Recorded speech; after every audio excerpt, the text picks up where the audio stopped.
जो बोले सो निर्भय अजर अमर त्रिकादर्शी जगत गुरु आदि कवि वाल्मीकि महाराज की जय। शब्द गुरु महाराज की जय। संतां भगतां की जय। सतगुर दे श्रद्धालुआं दे सदा सदा संसार चो जय। सो हाजिर होइयां संगतां नूं कोटन कोट प्रणाम है। सो रब दे प्यारिओ, कई बार इदा होंदा कोई जीव अपने हक वास्ते सच वास्ते संघर्ष करता है, लड़ता है, समय की हुकूमत के नाल घोल करता है, जूझता है, दिन रात अपने आप को दुखों में पा के, मुसीबतों में पा के, कष्टों में पा के हक वास्ते, सर्व के भले वास्ते। सो कई जीव होंदे हैं जो इस संघर्ष के अंदर, उह लड़ाई के अंदर अपना योगदान पाउंदे ने, खड़दे ने साथ। मुबारक है। अते कुछ इहो ਜਿਹੇ भी होंदे ने जो संघर्ष विच साथ नहीं खड़दे, पर हक वास्ते सच वास्ते वो दिलों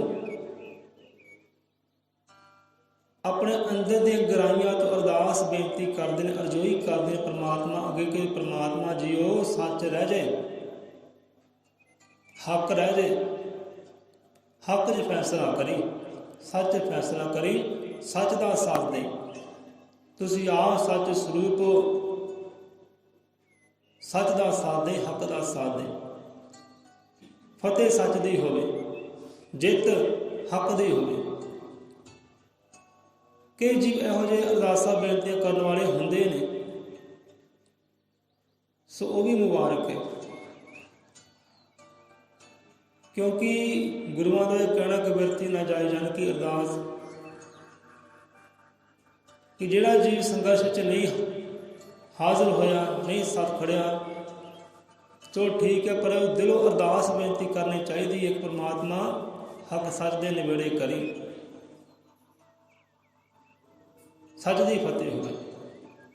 तो साढ़े सारिਆਂ ਦਾ ਇਹ हक बनता है, सच बनता है कि ਅਸੀਂ ਸਰਬ ਦੇ ਭਲੇ वास्ते अरदास बेनती कर लईए कि महाराज सच रह जाए दुनिया ते, हर जीव को हक मिले, सच मिले, इंसाफ मिले, रोटी कपड़ा मकान मिले।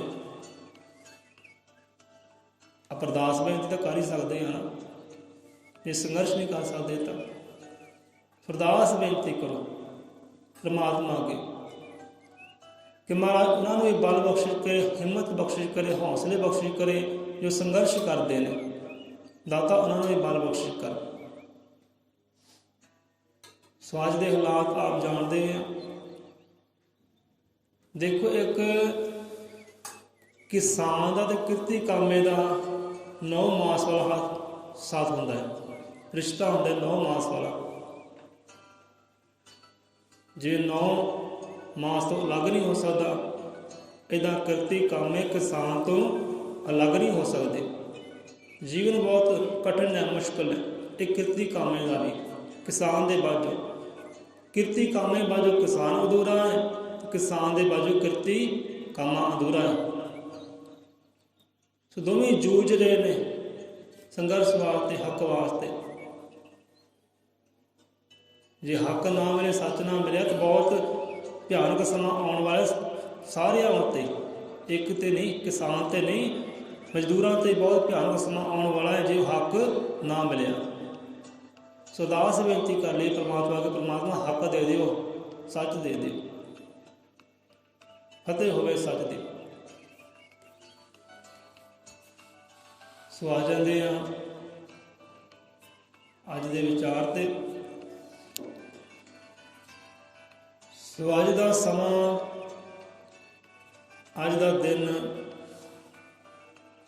ਬੜਾ ਹੀ ਦੁਖਦਾਈ ਸੀ,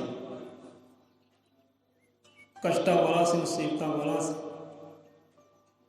ਇੱਕ ਵਿਛੋੜੇ ਵਾਲਾ ਸਮਾਂ ਸੀ। ਮੰਨ ਲਓ ਕਿ ਭਗਤ ਅਤੇ ਰੱਬ ਦਾ ਵਿਛੋੜਾ ਪੈ ਗਿਆ, ਇੱਕ ਸੇਵਕ ਤੇ ਸਤਿਗੁਰੂ ਦਾ ਵਿਛੋੜਾ ਪੈ ਗਿਆ। ਇਹ ਸਮਾਂ ਸਮਝ ਲਓ ਜਿਵੇਂ ਹਜ਼ਰਤ ਬੁੱਲੇ ਸ਼ਾਹ ਜੀ ਅਤੇ ਉਹਨਾਂ ਦੇ ਸਤਿਗੁਰਾਂ ਦਾ ਵਿਛੋੜਾ ਪੈ ਗਿਆ। ਕਿੰਨਾ ਦਰਦ, ਕਿੰਨੇ ਦੁੱਖ ਝੱਲਣੇ ਪਏ ਉਸ ਸੇਵਕ ਨੂੰ, ਉਹ ਜਾਣਦੇ ਨੇ। ਬਸ ਉਹੀ ਸਮਾਂ ਲੈ ਲਓ ਕਿ ਭਗਤ ਅਤੇ ਭਗਵਾਨ ਦਾ ਵਿਛੋੜਾ ਪੈ ਗਿਆ, ਜੁਦਾਈ ਪੈ ਗਈ। ਇੱਕ ਸਿੱਖ ਸੇਵਕ ਤੇ ਸਤਿਗੁਰ ਦੀ ਜੁਦਾਈ ਪੈ ਗਈ। ਇਹੋ ਜਿਹਾ ਸਮਾਂ। ਹੁਣ ਦੇਖੋ, ਬੰਬਈ ਤੋਂ, ਦਿੱਲੀ ਤੋਂ, ਪੂਨੇ ਤੋਂ, ਮਹਾਰਾਸ਼ਟਰ ਤੋਂ, ਵੱਡਿਆਂ ਵੱਡਿਆਂ ਸ਼ਹਿਰਾਂ ਤੋਂ, ਨਿੱਕੇ ਨਿੱਕੇ ਗ੍ਰਾਮਾਂ ਤੋਂ, ਪਿੰਡਾਂ ਤੋਂ ਲੋਕੀ ਉਸ ਰੂਹ ਦੇ, ਉਸ ਜਿਸਮ ਦੇ ਦਰਸ਼ਨ ਦਾਰੇ ਲਈ ਪਹੁੰਚ ਰਹੇ ਨੇ। ਉਹ ਰੂਹ, ਉਹ ਆਤਮਾ, ਉਹ ਜਿਸਮ ਜੋ ਇਸ ਦੁਨੀਆ ਤੋਂ ਵਿਦਾ ਲੈ ਰਿਹਾ ਹੈ, ਅਲਵਿਦਾ ਕਹਿ ਰਿਹਾ ਹੈ ਦੁਨੀਆ ਨੂੰ, ਉਸ ਸਰੀਰ ਦੇ ਉਹ ਜਾਮੇ ਦਰਸ਼ਨ ਦਾਰੇ ਵਾਸਤੇ ਬੰਬਈ ਤੋਂ, ਦਿੱਲੀ ਤੋਂ, ਪੂਨੇ ਤੋਂ, ਮਹਾਰਾਸ਼ਟਰ ਤੋਂ, ਵੱਡਿਆਂ ਸ਼ਹਿਰਾਂ, ਛੋਟੇ ਪਿੰਡਾਂ ਤੋਂ ਪਿਆਰੇ ਪਹੁੰਚ ਰਹੇ ਆ। ਹੁਣ ਦਿੱਲੀ ਦੇ ਬਾਜ਼ਾਰ ਵੀ ਸੁੰਨ ਹੋ ਗਏ, ਬੰਦ ਹੋ ਗਏ, ਸੁੰਨਸਾਨ। ਇਸ ਤਰ੍ਹਾਂ ਮਹਿਸੂਸ ਹੋ ਰਿਹਾ ਜਿਵੇਂ ਦਿੱਲੀ ਦੇ ਦਿਲ ਵਿੱਚੋਂ ਪਰਮਾਤਮਾ ਵਾਸਾ ਹੀ ਉੜ ਗਿਆ ਹੋਵੇ, ਪਰਮਾਤਮਾ ਬਾਹਰ ਹੋ ਗਿਆ ਹੋਵੇ ਦਿੱਲੀ ਦੇ ਹਿਰਦੇ ਅੰਦਰੋਂ। ਇਹੋ ਜਿਹਾ ਸਮਾਂ। ਭਰ ਭਰ ਕੇ ਟ੍ਰੇਨਾਂ ਆ ਰਹੀਆਂ ਨੇ ਬੰਬਈ ਤੋਂ, ਭਰ ਭਰ ਕੇ ਬੱਸਾਂ ਆ ਰਹੀਆਂ ਨੇ ਸ਼ਹਿਰਾਂ ਗ੍ਰਾਮਾਂ ਤੋਂ, ਕਿ ਜਾਂਦੇ ਸਮੇਂ ਉਸ ਜਿਸਮ ਦੇ ਦਰਸ਼ਨ ਦਾਰੇ ਕਰ ਲਈਏ। ਛੋਟੇ ਛੋਟੇ ਬੱਚੇ ਵੀ ਰੋ ਰਹੇ ਨੇ, ਕੁਲਾ ਰਹੇ ਨੇ ਕਿ ਸਾਡਾ ਪਿਤਾ ਜੀ ਚਲਾ ਗਿਆ, ਸਾਡਾ ਬਾਪੂ ਜਾ ਰਿਹਾ ਦੁਨੀਆ ਤੋਂ। ਭੈਣਾਂ ਰੋ ਰਹੀਆਂ ਨੇ ਕਿ ਸਾਡਾ ਭਾਈ ਜਾ ਰਿਹਾ ਹੈ, ਮਾਤਾਵਾਂ ਰੋ ਰਹੀਆਂ ਨੇ ਕਿ ਸਾਡਾ ਲਾਡਲਾ ਪੁੱਤ ਜਾ ਰਿਹਾ ਹੈ। ਕੁਝ ਇਹੋ ਜਿਹੇ ਜੀਵ ਨੇ ਜਿਹੜੇ ਕਹਿ ਰਹੇ ਨੇ ਸਾਡਾ ਗੋਡ ਰੁੱਸ ਗਿਆ, ਸਾਡਾ ਅੱਲਾ ਰੁੱਸ ਗਿਆ, ਸਾਡਾ ਭਗਵਾਨ ਸਾਤੋਂ ਦੂਰ ਜਾ ਰਿਹਾ। ਉਹ ਇਹੋ ਜਿਹੀ ਆਤਮਾ ਕਿਹੜੀ ਹੈ, ਉਹ ਜੀਵ ਕਿਹੜਾ ਹੈ ਜਿਸ ਦੇ ਵਿਛੋੜੇ ਲਈ ਸਾਰੀ ਦੁਨੀਆ ਹੀ ਰੋਂਦੀ ਹੈ, ਕਰਲਾਉਂਦੀ ਹੈ, ਉਹ ਦਰਸ਼ਨ ਦਾਰੇ ਲੋਚਦੀ ਹੈ। ਉਹ ਇਹੋ ਜਿਹਾ ਜੀਵ ਕਿਹੜਾ ਹੈ? ਕੌਣ ਹੈ ਉਹ ਮਹਾਂਪੁਰਖ? ਭਰ ਭਰ ਕੇ ਟ੍ਰੇਨਾਂ ਆ ਰਹੀਆਂ ਨੇ, ਭਰ ਭਰ ਕੇ ਬੱਸਾਂ ਆ ਰਹੀਆਂ ਨੇ, ਦੌੜੇ ਹੀ ਆ ਰਹੇ ਲੋਕੀ, ਹਾਲੋ ਬੇਹਾਲ ਹੋਏ ਆ। ਸਾਡਾ ਭਗਵਾਨ ਗਿਆ, ਸਾਡਾ ਰੱਬ ਗਿਆ, ਰੁੱਸ ਗਿਆ ਸਾਡੇ ਨਾਲ ਰੱਬ। ਉਹ ਇਹੋ ਜਿਹਾ ਜੀਵ ਕਿਹੜਾ ਹੈ? ਉਹ ਜੀਵ ਜਿਹਨੂੰ 9 ਭਾਸ਼ਾਵਾਂ ਦਾ ਗਿਆਨ ਹੈ, 9 ਭਾਸ਼ਾ ਉਹ ਲਿਖ ਵੀ ਲੈਂਦਾ ਹੈ ਤੇ 9 ਭਾਸ਼ਾ ਉਹ ਬੋਲ ਵੀ ਲੈਂਦਾ ਹੈ। ਅਤੇ ਉਹ ਜੀਵ ਜੋ 32 ਡਿਗਰੀਆਂ ਦਾ ਮਾਲਕ ਹੋਇਆ, ਆਪਣੀ ਇਸ਼ਾਰਾ ਮਿਲ ਗਿਆ। ਡਾਕਟਰ ਭੀਮ ਰਾਓ ਅੰਬੇਦਕਰ ਸਾਹਿਬ ਜੀ, ਅੱਜ ਉਹਨਾਂ ਦਾ ਨਿਧਨ ਡੇ ਹੈ। ਅੱਜ ਉਹਨਾਂ ਨੇ ਸੰਸਾਰ ਨੂੰ ਅਲਵਿਦਾ ਕਹੀ ਸੀ। ਅੱਜ ਦੇ ਦਿਨ 6 ਦਸੰਬਰ 1956 ਵਿੱਚ 1891 14 ਅਪ੍ਰੈਲ ਮਹਾਰਾਸ਼ਟਰ ਮੋਹਨ ਨਗਰ ਬੜੌਦਾ ਰਿਆਸਤ ਵਿੱਚ ਪੈਦਾ ਹੋਏ ਅਤੇ ਸੰਨ 1956 ਵਿੱਚ ਅੱਜ ਦੇ ਦਿਨ 6 ਦਸੰਬਰ ਸੰਸਾਰ ਤੋਂ ਵਿਦਾ ਲਈ। ਹੁਣ ਮਹਾਂਪੁਰਖਾਂ ਦਾ ਜੀਵਨ ਬਚਪਨ ਤੋਂ ਹੀ ਸੰਘਰਸ਼ ਵਾਲਾ ਰਿਹਾ ਹੈ, ਯੁੱਧ ਵਾਲਾ ਰਿਹਾ ਹੈ। ਬਚਪਨ ਤੋਂ ਹੀ ਸੰਘਰਸ਼ ਕਰਦੇ ਆ ਰਹੇ ਨੇ ਵਿਦਿਆ ਵਾਸਤੇ, ਮਾਣ ਸਨਮਾਨ ਵਾਸਤੇ, ਸਤਿਕਾਰ ਵਾਸਤੇ। ਆਪਣੇ ਮਾਣ ਵਾਸਤੇ ਨਹੀਂ, ਆਪਣੇ ਸਤਿਕਾਰ ਵਾਸਤੇ ਨਹੀਂ, ਆਪਣੀ ਵਿਦਿਆ ਵਾਸਤੇ ਨਹੀਂ, ਹੋਰਨਾਂ ਬੱਚਿਆਂ ਦੀ ਵਿਦਿਆ ਵਾਸਤੇ, ਸਤਿਕਾਰ ਵਾਸਤੇ ਬਚਪਨ ਤੋਂ ਸੰਘਰਸ਼ ਕਰਦੇ ਆ ਰਹੇ ਨੇ। ਸੋ ਕਹਿੰਦੇ ਨੇ ਕਿ ਜ਼ਿੰਦਗੀ ਦੀ ਹਰ ਔਖੀ ਘੜੀ ਨੂੰ ਖੜੇ ਮੱਥੇ ਕਬੂਲ ਕਰਨਾ ਚਾਹੀਦਾ ਹੈ। ਜ਼ਿੰਦਗੀ ਦੇ ਹਰ ਦੁੱਖ ਨੂੰ, ਹਰ ਔਖੀ ਘੜੀ ਨੂੰ ਖੜੇ ਮੱਥੇ ਕਬੂਲ ਕਰਨਾ ਚਾਹੀਦਾ, ਸਵੀਕਾਰ ਕਰਨਾ ਚਾਹੀਦਾ ਹੈ, ਝੋਲੀ ਪਾਉਣਾ ਚਾਹੀਦਾ ਹੈ ਉਹ ਦੁੱਖੜੇ ਨੂੰ ਵੀ। ਕਿਉਂਕਿ ਕਹਿੰਦੇ ਗਰਮੀ ਦੇ ਤਾਪ ਦੇ ਨਾਲ, ਸੂਰਜ ਦੀ ਗਰਮੀ ਦੇ ਨਾਲ ਸਮੁੰਦਰ ਨਹੀਂ ਸੁੱਕਿਆ ਕਰਦੇ। ਸੂਰਜ ਚਾਹੇ ਜਿੰਨਾ ਮਰਜ਼ੀ ਤਾਪ ਛੱਡੇ, ਜਿੰਨੀ ਮਰਜ਼ੀ ਗਰਮੀ ਛੱਡੇ, ਪਰ ਕਦੇ ਸਮੁੰਦਰ ਸੁੱਕਿਆ ਨਹੀਂ ਕਰਦੇ। ਸਮੁੰਦਰ ਨਹੀਂ ਸੁੱਕਦੇ। ਪਾਣੀ ਘਟ ਸਕਦਾ ਹੈ, ਵੱਧ ਸਕਦਾ ਹੈ, ਪਰ ਸੁੱਕਦੇ ਨਹੀਂ। ਸੋ ਇਹਦੇ ਜੀਵ ਆਤਮਾ ਉਸ ਰੂਹ ਨੇ ਵੀ ਬੜੇ ਦੁਖੜੇ ਸਹੇ ਹੈ, ਬੜੇ ਦੁਖੜੇ ਸਹੇ, ਤੇ ਹਰ ਦੁੱਖ ਤੋਂ ਉਹਨਾਂ ਨੇ ਗਿਆਨ ਦੀ ਪ੍ਰਾਪਤੀ ਕੀਤੀ ਹੈ, ਸੋਝੀ ਦੀ ਪ੍ਰਾਪਤੀ ਕੀਤੀ ਹੈ, ਸਿੱਖਿਆ ਲਈ ਹੈ। ਹਰ ਦੁੱਖੜੇ ਤੋਂ ਜੂਝਿਆ ਹੈ, ਬਚਪਨ ਤੋਂ ਦੁੱਖਾਂ ਦੇ ਨਾਲ ਸੰਘਰਸ਼ ਕੀਤਾ ਹੈ, ਹੱਕ ਵਾਸਤੇ, ਸੱਚ ਵਾਸਤੇ, ਸਰਬ ਦੇ ਹਿੱਤ ਵਾਸਤੇ ਉਹਨੇ ਸੰਘਰਸ਼ ਕੀਤਾ ਬਚਪਨ ਤੋਂ ਹੀ। ਐਡੇ ਵਿਦਵਾਨ ਸੀ ਕਿ ਵੱਡਿਆਂ ਵਿਦਵਾਨਾਂ ਦੇ ਕੋਲ ਵੀ ਉਹਨਾਂ ਦੇ ਸਵਾਲ ਦਾ ਜਵਾਬ ਨਹੀਂ ਸੀ ਹੁੰਦਾ। ਇਹੋ ਜਿਹੀ ਰੱਬੀ ਆਤਮਾ ਸੀ, ਰੱਬੀ ਗਿਆਨ ਵਾਲੇ ਵਿਦਵਾਨ ਸੀ ਡਾਕਟਰ ਭੀਮ ਰਾਓ ਅੰਬੇਦਕਰ ਸਾਹਿਬ ਜੀ। ਸੋ ਅੱਜ ਦੇ ਦਿਨ ਉਹਨਾਂ ਨੇ ਵਿਦਾ ਲਈ ਸੀ ਸੰਸਾਰ ਤੋਂ। ਹੁਣ ਦੇਖੋ ਜੇ ਡਾਕਟਰ ਭੀਮ ਰਾਓ ਅੰਬੇਦਕਰ ਜੀ ਇਸ ਦੁਨੀਆ 'ਤੇ ਨਾ ਆਉਂਦੇ ਤਾਂ ਕੁਝ ਚੀਜ਼ਾਂ ਸੰਸਾਰ 'ਤੇ ਹੋਣੀਆਂ ਸੀ ਤੇ ਕੁਝ ਨਹੀਂ ਸੀ ਹੋਣੀਆਂ। ਹੁਣ ਹੋਣਾ ਕੀ ਸੀ? ਨਫ਼ਰਤ ਹੋਣੀ ਸੀ, ਘਿਰਣਾ ਹੋਣੀ ਸੀ, ਗੁਲਾਮੀ ਹੋਣੀ ਸੀ, ਲੜਾਈਆਂ ਝਗੜੇ ਹੋਣੇ ਸੀ, ਪ੍ਰੇਮ ਨਹੀਂ ਸੀ ਹੋਣਾ, ਸਾਂਝੀ ਵਾਰਤਾ ਨਹੀਂ ਸੀ ਹੋਣੀ। ਜੇ ਭੀਮ ਰਾਓ ਨਾ ਹੁੰਦੇ ਤਾਂ ਅੱਜ ਸਾਂਝੀ ਵਾਰਤਾ ਹੈ, ਉਹਦੇ ਕਰਕੇ ਹੈ। ਅੱਜ ਪ੍ਰੇਮ ਹੈ, ਉਹਦੇ ਕਰਕੇ ਹੈ।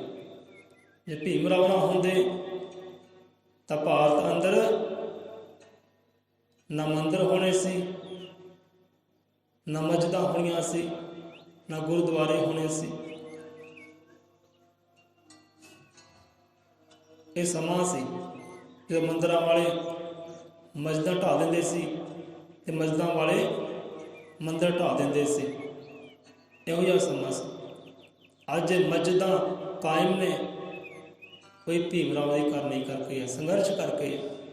ਜੇ ਭਾਰਤ ਅੰਦਰ ਚਰਚ ਨੇ, ਡੇਰੇ ਹੈ, ਤਾਂ ਉਹ ਵੀ ਭੀਮ ਰਾਓ ਦੇ ਸੰਘਰਸ਼ ਕਰਕੇ ਹੈ। ਸਕੂਲ ਹੋਣੇ ਸੀ, ਗੁਰੂ ਘਰ ਹੋਣੇ ਸੀ, ਪਰ ਕਈਆਂ ਜੀਵਾਂ ਨੂੰ, ਬਹੁਤਿਆਂ ਜੀਵਾਂ ਨੂੰ ਸਕੂਲੇ ਜਾਣ ਦਾ ਹੱਕ ਨਹੀਂ ਸੀ ਹੋਣਾ। ਪੜ੍ਹਾਈਆਂ ਨਹੀਂ ਸੀ ਹੋਣੀਆਂ, ਵਿਦਿਆ ਨਹੀਂ ਸੀ ਹੋਣੀਆਂ।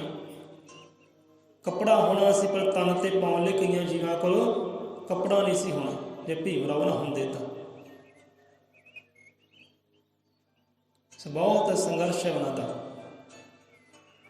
ਆਪਣੇ ਆਪ ਨੂੰ ਦੁੱਖਾਂ 'ਚ ਪਾ ਕੇ ਇਹ ਹੱਕ ਲੈ ਕੇ ਦਿੱਤੇ ਨੇ, ਸੱਚ ਲੈ ਕੇ ਦਿੱਤੇ ਨੇ ਸਭ ਜੀਵਾਂ ਨੂੰ। ਜੋ ਵੀ ਸੰਘਰਸ਼ ਕੀਤਾ ਹੈ, ਜੂਝੇ ਨੇ ਦੁੱਖਾਂ ਦੇ ਨਾਲ, ਸਭਨਾਂ ਦੇ ਹਿੱਤ ਵਾਸਤੇ, ਸਭਨਾਂ ਦੇ ਭਲੇ ਵਾਸਤੇ। ਅੱਜ ਦੇਖੋ 1 ਸਾਲ ਤੋਂ ਲੈ ਕੇ 100 ਸਾਲ ਦਾ ਜੋ ਬਿਰਧ ਇਨਸਾਨ ਹੈ ਨਾ, ਉਹ ਵੀ ਉਹਦੀਆਂ ਬਖਸ਼ੀਆਂ ਹੋਈਆਂ ਸਹੂਲਤਾਂ ਨੂੰ ਮਾਣ ਰਿਹਾ ਹੈ। ਬੰਦਾ ਵਿਚਾਰ ਕਰੇ। जे कोई विधवा औरत पेंशन मिलती है, किसी फौजी को पेंशन मिलती है, बिरध बंदे को पेंशन मिलती है, फिर 100 मिलता, 500 मिलता, 1000 मिलता है, तो यह भी करनी जी भीम राव जी की है। जे किसी जीव को आटा दाल चावल मिलता है तो यह भी करनी भीम राव जी की है। अपना राजा चुन सकीए, अपना मंत्री चुन सकीए, अपना सरपंच चुन सकीए, अपना राजकुमार चुन सकीए, ये भी हक सानू भीम राव जी ने लैके दिता वोट का।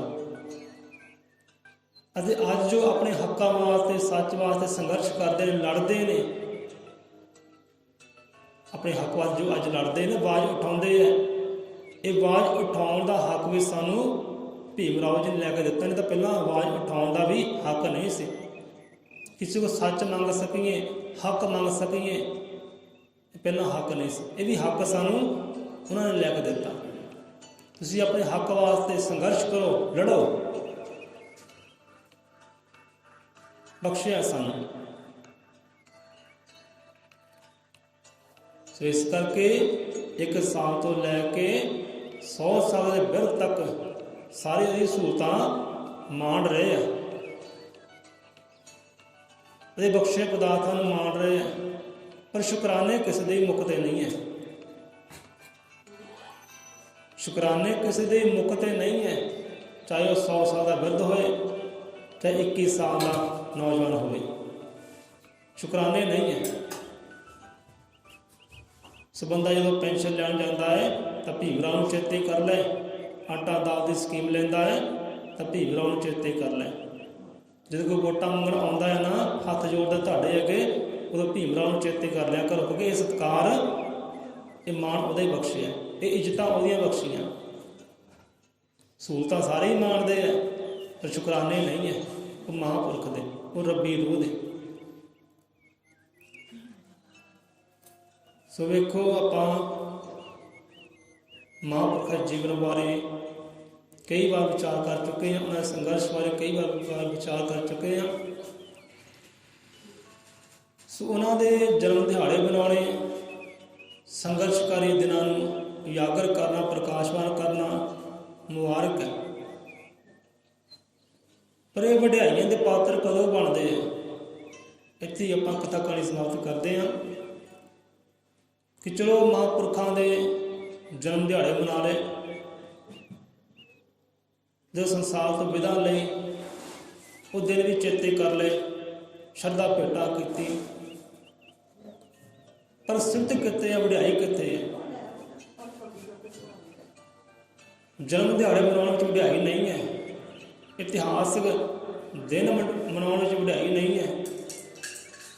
संसार तो विदा ले, वो दिन चेते किया, श्रद्धा भेटा की, इत्थे भी वड्याई नहीं है।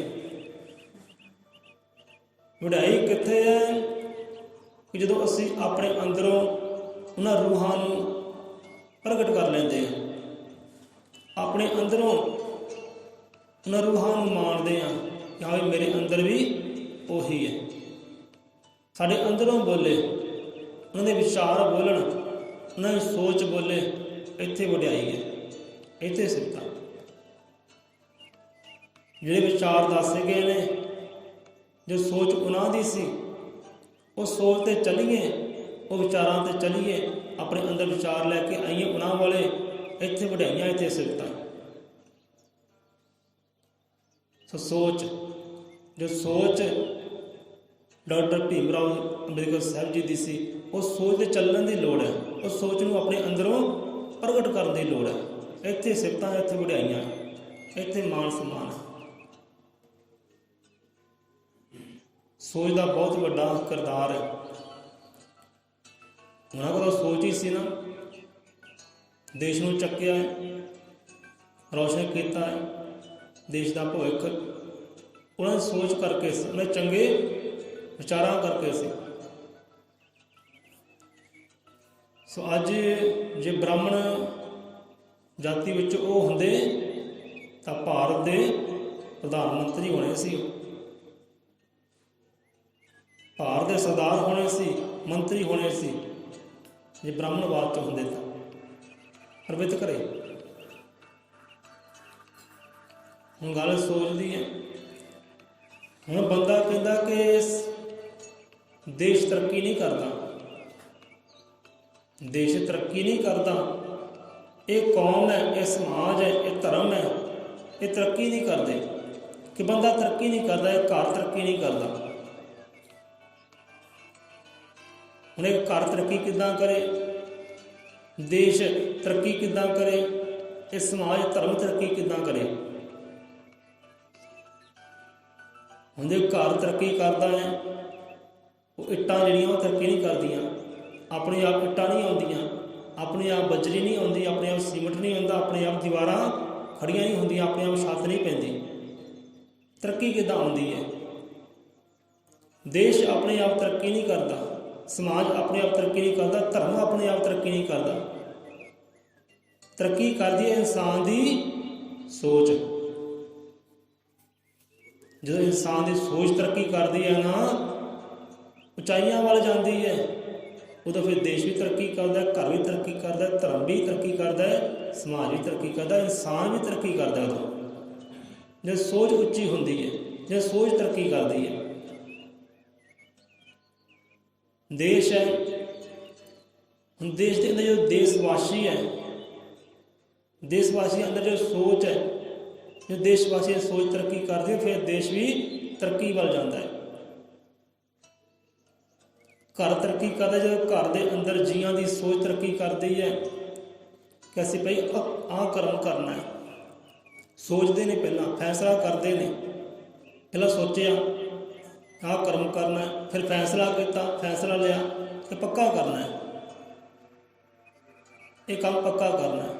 ਪਹਿਲਾਂ ਸੋਚਿਆ, ਫਿਰ ਫੈਸਲਾ ਕੀਤਾ, ਫਿਰ ਦੀਵਾਰਾਂ ਖੜੀਆਂ ਕੀਤੀਆਂ, ਘਰ ਖੜਾ ਕੀਤਾ। ਹੁਣ ਤਰੱਕੀ ਕਿਹਨੇ ਕੀਤੀ? ਦੀਵਾਰਾਂ ਨੇ ਤਰੱਕੀ ਕੋਈ ਨਹੀਂ ਕੀਤੀ, ਘਰ ਨੇ ਕੋਈ ਤਰੱਕੀ ਨਹੀਂ ਕੀਤੀ, ਇਨਸਾਨ ਦੀ ਸੋਚ ਨੇ ਤਰੱਕੀ ਕੀਤੀ। ਸੋਚ ਨੇ ਤਰੱਕੀ ਕੀਤੀ, ਘਰ ਨੇ ਤਰੱਕੀ ਕੀਤੀ। ਇੱਦਾਂ ਹੀ ਬੰਦੇ ਸੋਚ ਜੇ ਤਰੱਕੀ ਕਰ ਗਏ ਨਾ, ਦੇਸ਼ ਵੀ ਤਰੱਕੀ ਕਰ ਲਏਗਾ, ਸਮਾਜ ਵੀ ਤਰੱਕੀ ਕਰ ਲਏਗਾ, ਧਰਮ ਵੀ ਤਰੱਕੀ ਕਰ ਲਏਗਾ। ਇਹ ਸੋਚ ਸਾਨੂੰ ਬਖਸ਼ਦੇ ਨੇ ਡਾਕਟਰ ਭੀਮ ਰਾਓ ਅੰਬੇਦਕਰ ਸਾਹਿਬ ਜੀ। ਅੱਜ ਸਾਨੂੰ ਲੋੜ ਹੈ ਉਹਨਾਂ ਦੀ ਸੋਚ 'ਤੇ ਚੱਲਣ ਦੀ, ਉਹਨਾਂ ਦੇ ਵਿਚਾਰਾਂ ਦੇ ਚੱਲਣ ਦੀ। ਇਸ ਵਿੱਚ ਵਧਾਈਆਂ ਨੇ, ਇਸ ਵਿੱਚ ਸਿਫਤਾਂ। ਜਨਮ ਦਿਹਾੜੇ ਮਨਾ ਲਏ, ਕੋਈ ਸਿਫਤ ਨਹੀਂ ਹੈ। ਸੰਸਾਰ ਤੋਂ ਵਿਦਾ ਲਈ ਉਹ ਦਿਹਾੜੇ ਮਨਾ ਲਏ, ਕੋਈ ਸਿਫਤ ਨਹੀਂ ਹੈ। ਸੋਚ 'ਤੇ ਚੱਲਣ ਦੀ ਸਾਨੂੰ ਲੋੜ ਹੈ, ਸੋਚ 'ਤੇ ਚੱਲਣ ਵਿੱਚ ਸਿਫਤਾਂ। ਸੋ ਦੁਨੀਆਦਾਰੀ ਸੰਸਾਰ ਕਹਿੰਦਾ ਹੈ ਕਿ ਉਹ ਭਾਰਤ ਦੇ ਰਤਨ ਹੋਏ ਨੇ, ਭਾਰਤ ਰਤਨ ਭੀਮ ਰਾਓ ਜੀ ਹੋਏ ਨੇ। ਇਹ ਅਵਾਰਡ, ਇਹ ਨਾਮ ਮਿਲਿਆ ਉਹਨੂੰ ਭਾਰਤ ਰਤਨ ਹੋਣ ਦਾ। ਪਰ ਭਾਰਤ ਰਤਨ ਕਈ ਹੋਏ ਨੇ ਤੇ ਕਈ ਹੋਣਗੇ ਵੀ। ਇੱਥੇ ਇੰਨੀ ਵਡਿਆਈ ਨਹੀਂ ਹੈ ਭਾਰਤ ਰਤਨ ਹੋਣ ਦੀ। ਭਾਰਤ ਰਤਨ ਹੈ ਪਰ ਉਹ ਵਿਸ਼ਵ ਰਤਨ ਹੈ। ਡਾਕਟਰ ਭੀਮ ਰਾਓ ਜੀ ਵਿਸ਼ਵ ਰਤਨ ਹੈ, ਇਕੱਲੇ ਭਾਰਤ ਰਤਨ ਨਹੀਂ, ਵਿਸ਼ਵ ਰਤਨ ਹੈ। ਵਿਸ਼ਵ ਰਤਨ ਕਿੱਦਾਂ? ਕਿਉਂਕਿ ਭਾਰਤ ਵਿੱਚ ਹੀ ਉਹਨਾਂ ਦੀ ਸੋਚ ਨੂੰ ਮੰਨਿਆ ਹੈ, ਸਲਾਮਾਂ ਕੀਤੀਆਂ ਨੇ ਸੋਚ ਨੂੰ, ਵਿਚਾਰਾਂ ਨੂੰ, ਭਾਰਤ ਰਤਨ ਕਿਹਾ ਹੈ। ਅਤੇ ਪ੍ਰਦੇਸ਼ਾਂ ਵਿੱਚ ਵੀ ਇੰਗਲੈਂਡ ਲੈ ਲਓ, ਇੰਗਲੈਂਡ ਵਾਸੀਆਂ ਨੇ, ਗੋਰਿਆਂ ਨੇ ਵੀ ਉਹਨਾਂ ਸੋਚ ਨੂੰ ਪ੍ਰਣਾਮ ਕੀਤਾ, ਮੰਨਿਆ ਉਹਨਾਂ ਦੀ ਸੋਚ ਨੂੰ। ਅੱਜ ਇੰਗਲੈਂਡ ਅੰਦਰ ਵੀ ਸਟੈਚੂ ਬਣੇ ਹੋਏ ਨੇ, ਉਹਨਾਂ ਦੇ ਬੁੱਤ ਬਣੇ ਹੋਏ ਨੇ, ਵਿਦਿਆਲੇ ਬਣੇ ਹੋਏ ਨੇ, ਉੱਥੇ ਕੈਂਡਲ ਜਲਾਏ ਜਾਂਦੇ ਨੇ, ਉਹਨਾਂ ਦੇ ਜਨਮ ਦਿਹਾੜੇ 'ਤੇ ਚੇਤੇ ਕੀਤਾ ਜਾਂਦਾ ਹੈ। ਕੈਂਡਲ ਜਲਾਏ ਜਾਂਦੇ ਨੇ, ਨਮਸਕਾਰ ਪ੍ਰਣਾਮ ਕੀਤਾ ਜਾਂਦਾ ਹੈ। ਉਦੋਂ ਹੁੰਦਾ ਹੈ ਅਤੇ ਅਮਰੀਕਾ ਤੱਕ, ਕੋਲੰਬੀਆ ਤੱਕ ਉਹਨਾਂ ਨੂੰ ਪ੍ਰਣਾਮ ਹੁੰਦੀ ਹੈ, ਨਮਸਕਾਰ ਹੁੰਦਾ ਹੈ। ਸਟੈਚੂ ਬਣੇ ਨੇ ਕੋਲੰਬੀਆ ਵਿੱਚ ਵੀ, ਘਰ ਬਣੇ ਨੇ ਕੋਲੰਬੀਆ ਵਿੱਚ ਵੀ, ਅਮਰੀਕਾ ਵਿੱਚ। ਇਸ ਕਰਕੇ ਉਹ ਭਾਰਤ ਰਤਨ ਨਹੀਂ ਹੈ, ਉਹ ਵਿਸ਼ਵ ਰਤਨ ਹੈ। ਇਹ ਸਿਰਫ ਇਹ ਵਡਿਆਈ ਹੈ ਕਿ ਉਹ ਵਿਸ਼ਵ ਰਤਨ ਹੈ। ਸਾਰਾ ਦੇਸ਼ ਨੇ ਲੋਹਾ ਮੰਨਿਆ ਉਹਨਾਂ ਦੀ ਸੋਚ ਦਾ, ਉਹਨਾਂ ਦੇ ਵਿਚਾਰਾਂ ਦਾ। ਸਾਜੋ ਉਹਨਾਂ ਦੇ ਸੰਸਾਰ 'ਤੇ ਆਏ ਅੱਜ ਆਖਰੀ ਦਿਨ ਸੀ ਉਹਨਾਂ ਦਾ, 6 ਦਸੰਬਰ 1956। 1891 ਵਿੱਚ ਆਏ, ਹੱਕ ਸੱਚ ਲਿਆ ਕੇ ਦਿੱਤੇ ਲੋਕਾਂ ਨੂੰ, ਸਭ ਦੇ ਭਲੇ ਵਾਸਤੇ ਲੜੇ ਜੂਝੇ। ਇੱਥੇ ਦੇਖੋ ਇੱਕ ਸਮਾਜ ਦਾ ਜ਼ਿਕਰ ਕੀਤਾ ਜਾਂਦਾ ਹੈ, ਖਾਸ ਕਰ ਦਲਿਤ ਸਮਾਜ ਦਾ, ਕਿ ਦਲਿਤਾਂ ਵਾਸਤੇ ਕੀਤਾ ਹੈ, ਪਰ ਨਹੀਂ, ਉਹਨਾਂ ਨੇ ਹਿੰਦੂ, ਮੁਸਲਿਮ, ਸਿੱਖ, ਈਸਾਈ ਸਭਨਾਂ ਵਾਸਤੇ ਕੀਤਾ ਹੈ, ਸਭਨਾਂ ਵਾਸਤੇ। ਜਿਨ੍ਹਾਂ ਦੇ ਸਮਾਜ ਉਹਨਾਂ ਨੂੰ ਦੁੱਖ ਦਿੱਤੇ, ਉਹਨਾਂ ਵਾਸਤੇ ਭਲਾ ਲੋਚਿਆ,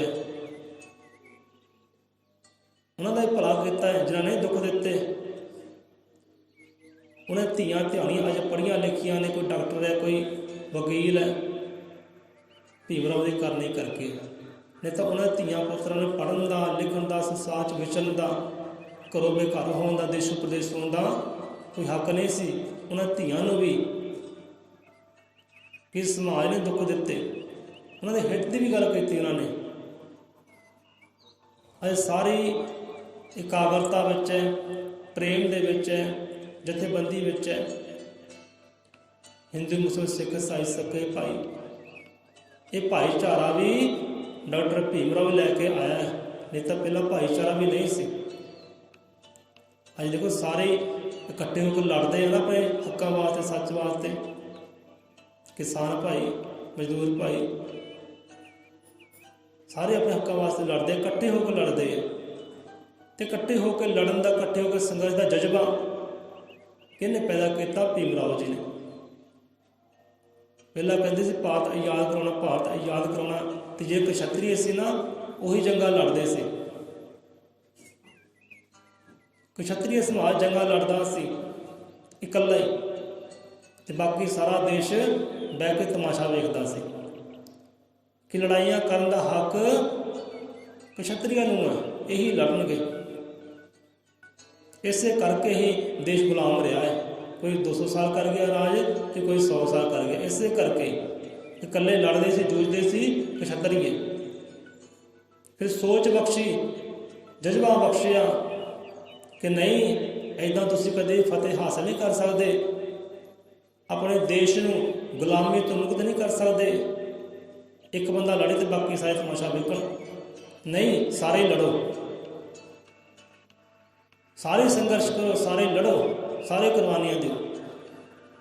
ਇਹ ਸੋਚ ਬਖਸ਼ੀ ਸੀ ਭੀਮ ਰਾਓ ਜੀ ਨੇ ਕਿ ਜਦੋਂ ਫਿਰ ਸਾਰੇ ਲੜੇ ਇਕੱਠੇ ਹੋ ਕੇ, ਕੀ ਹਿੰਦੂ, ਕੀ ਮੁਸਲਮਾਨ, ਕੀ ਸਿੱਖ, ਕੀ ਈਸਾਈ, ਕੀ ਕਸ਼ੱਤਰੀ, ਕੀ ਰਾਜਪੂਤ, ਕੀ ਬ੍ਰਾਹਮਣ, ਜਦੋਂ ਸਾਰੇ ਇਕੱਠੇ ਹੋ ਕੇ ਲੜੇ ਨਾ, ਸਾਰੇ ਇਕੱਠੇ ਹੋ ਕੇ ਸੰਘਰਸ਼ ਕੀਤਾ, ਫਿਰ ਆਜ਼ਾਦੀ ਹਾਸਲ ਕੀਤੀ। ਫਿਰ ਆਜ਼ਾਦੀ ਆਈ ਸੀ। ਨਹੀਂ ਤਾਂ ਇਕੱਲੇ ਇਕੱਲੇ ਲੜਦੇ ਸੀ ਅਤੇ ਫਿਰ ਹੋ ਜਾਂਦੇ ਸੀ, ਹਾਰ ਜਾਂਦੇ ਸੀ। ਜਦੋਂ ਸਾਰੇ ਇਕੱਠੇ ਹੋ ਕੇ ਲੜੇ, ਬ੍ਰਾਹਮਣ, ਖੱਤਰੀ, ਸ਼ੂਦਰ, ਵੈਸ਼, ਸਾਰੇ ਇਕੱਠੇ ਹੋ ਕੇ ਸੰਘਰਸ਼ ਕੀਤਾ, ਤਾਂ ਫਤਿਹ ਹਾਸਲ ਕੀਤੀ, ਆਜ਼ਾਦੀ ਹਾਸਲ ਕੀਤੀ। ਇਹ ਆਜ਼ਾਦੀ ਵੀ ਉਹਨਾਂ ਦੀ ਬਖਸ਼ੀ ਹੋਈ ਹੈ। ਭਾਰਤ ਮਾਤਾ ਕੀ ਜੈ। ਇਹ ਜੈਕਾਰਾ ਵੀ ਉਹਨਾਂ ਦਾ ਬਖਸ਼ਿਆ ਹੋਇਆ ਹੈ। ਸੋ ਸਾਂਝੀ ਵਾਰਤਾ, ਪ੍ਰੇਮ ਉਹਨਾਂ ਦਾ ਬਖਸ਼ਿਆ ਹੋਇਆ ਹੈ। ਸੋ ਗੁਰੂਆਂ ਪੀਰਾਂ ਦੀ ਸੋਚ ਨੂੰ, ਗੁਰੂਆਂ ਪੀਰਾਂ ਦੇ ਸੰਘਰਸ਼ ਨੂੰ ਸਿਰੇ ਚੜ੍ਹਾਇਆ ਹੈ ਤਾਂ ਭੀਮ ਰਾਓ ਜੀ ਦੇ ਸੰਵਿਧਾਨ ਨੇ। ਭੀਮ ਰਾਓ ਦੇ ਸੰਵਿਧਾਨ ਨੇ ਸਿਰੇ ਚੜ੍ਹਾਇਆ ਗੁਰੂਆਂ ਦੀ ਸੋਚ ਨੂੰ, ਗੁਰੂਆਂ ਦੇ ਸੰਘਰਸ਼ ਨੂੰ। ਐਸਾ ਚਾਹੂੰ ਰਾਜ ਮੈਂ ਜहाँ सभी को मिले अन्न, ऊंच नीच सब बसे, रविदास रे प्रसन्न। ये सतगुरू की कल्पना सी, सतगुरू की कल्पना सी, ये आस सी कि इहो जिहा राज होवे जिस ऊंच नीच सारे बराबर होण, सम होण, सारिਆਂ ਨੂੰ रोटी मिले, कपड़ा मिले, मकान मिले, इहो जिहा राज होवे। असीं प्रसन्न हैं, असीं खुश हाँ। सतगुरू रविदास ਉਹਨਾਂ ਗੁਰੂਆਂ ਦੇ ਸੰਘਰਸ਼ ਨੂੰ, ਯੁੱਧ ਨੂੰ ਸਿਰੇ ਚੜ੍ਹਾਇਆ ਹੈ, ਪ੍ਰਵਾਨ ਕੀਤਾ ਹੈ ਭੀਮ ਰਾਓ ਅੰਬੇਦਕਰ ਸਾਹਿਬ ਜੀ ਨੇ, ਉਹਦੇ ਸੰਵਿਧਾਨ ਨੇ।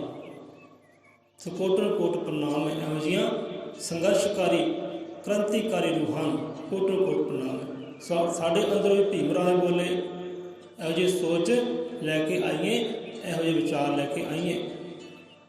ਦੁੱਖਾਂ ਤੋਂ ਡਰੀਏ ਨਾ, ਸੰਕਟਾਂ ਤੋਂ ਡਰੀਏ ਨਾ, ਪਿੱਛੇ ਨਾ ਹਟੀਏ। क्योंकि जिंदगी में औखियां घड़ियां आउंदियां ने, दुख आउंदे ने। बिल्कुल उससे सूरज के प्रकाश की तरह, गर्मी की तरह, पर अपने आप में समुंदर करिए भीम राव की तरह। वो समुंदर से तो कदे सुक्या नहीं। गर्मी तो बहुत आई, दुख तो बहुत आई, पर समुंदर कदे सुक्या नहीं, डोलिया नहीं। जिंदगी औखियां घड़ियां आउंदियां, दुख आउंदे ने, हारिए ना।